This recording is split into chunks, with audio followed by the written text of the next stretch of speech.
నేను రవ్వ కేసరి చేస్తున్నాను. దీనికి కావాల్సిన ఇంగ్రీడియంట్స్ జీడిపప్పు, కిస్మిస్, బొంబాయి రవ్వ, పంచదార, ఇంకా నెయ్యి. ముందుగా నేను కడాయిలో నెయ్యి వేసుకొని పెట్టుకున్నాను. జీడిపప్పు ఇంకా కిస్మిస్ నేను వేయించుకున్నాను. ఇప్పుడు నేను బొంబాయి రవ్వని అదే నెయ్యిలో వేయించుకుంటున్నాను. నేను ఇందాక వేయించిన రవ్వని ఇక్కడ పక్కకి ఒక గిన్నెలో పెట్టుకున్నాను.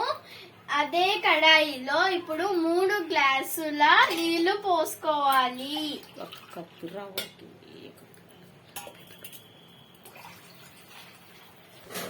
ఒక గ్లాస్ రవ్వకి నేను 3 గ్లాసులు నీళ్లు పోసుకొని మరగ పెడుతున్నాను. ఇప్పుడు మరుగుతున్న నీళ్ళలో ఇందాక వేయించుకున్న రవ్వని కలుపుతున్నాను.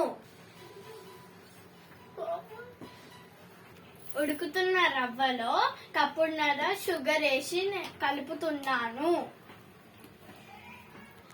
ఇప్పుడు ఇందులో 2 యాలక్కాయలు దంచి పొడి వేస్తున్నాను.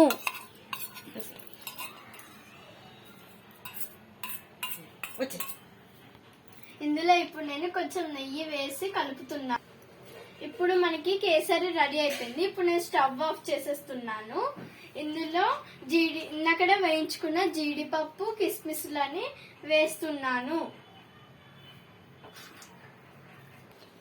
ఇప్పుడు యమ్మీ యమ్మీ టేస్టీగా ఉన్న కేసరి మనం తినడానికి రెడీగా ఉంది. Now ready.